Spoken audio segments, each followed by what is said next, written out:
for more on that, let's turn it over to Sean Quinn. Hi, Sean. Hi there. Yeah, let's go ahead and look at those weather headlines. Boy, north winds have really been dominating us the last couple of days, and a chilly air mass, but that's going to really start to turn as those winds get more north, and then as they clock a little bit more out of the northeast. We look for a Santa Ana wind, and for much of central and southern California, that definitely means a warm-up. We could see some 80s and 90s. More than likely, we'll definitely see that. Maybe even a triple digit out there in that 7-day forecast. Currently seeing widespread upper 50s, lower 60s, a tad bit warmer though along the Santa Barbara south coast. That of course is because as the winds blow in this direction, they turn, they go north, they go over the Santa Ynez Range, drop in elevation, you get basically a warm up as that offshore flow blows towards the sea, and that's why we're always typically a little warmer with that type of wind direction. You can see on the map the winds, they tend to swirl in this area right here, so that's your sort of counter current. Otherwise everybody's more or less blowing in a northwesterly flow. We do have the wind advisory, that's for the Santa Barbara mountains and as well as the coastal areas and as well inland Ventura County through about 3 a.m., so about another 8 hours or so before we start to drop that off and really start to see the winds turn more out of a Santa Ana northeasterly direction. On the satellite, everything is starting to really clear out. We did have a little burst of energy right there. We thought maybe we'd see a slight chance of a sprinkle or two through northern portions of San Luis Obispo County. It definitely did not happen. It looks like all of it stayed well up into northern California.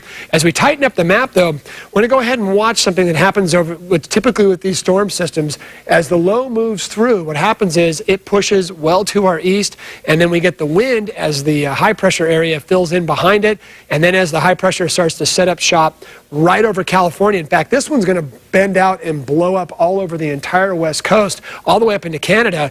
We're going to be right in the middle of it. The winds will turn more northeasterly, blow across much of southern California. It doesn't usually blow into central California because of the Sierra Nevada and the Tehachapi Mountains, but we'll definitely see the effect of that, which is some very warm conditions. Overnight 40s and 50s. Tomorrow we'll go into the 70s for most areas. You can see that right there.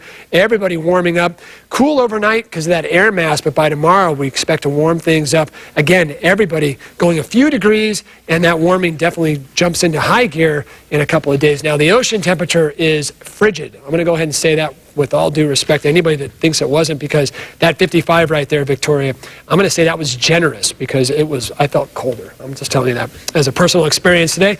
Widespread 80s by the middle of the week and some 90s for the warmest areas, and that would definitely be around Santa Maria and back into Santa Ynez. It's going to be in the mid to upper 90s, and look at that right there, just really toasty, maybe even seeing a triple digit. Now, Ventura, I'll go ahead and quickly look at that. Breezy conditions at Santa Ana blowing by Tuesday, so your overnight lows get really kind of balmy, and look how warm it's supposed to be. So if that's Santa Ana, It is warm. yeah, that Santa Ana is going to definitely be on top to be temperatures. Okay, all right, thanks for that, Sean. Now for the latest on what's happening in Hollywood, here's Mary Bruce with this.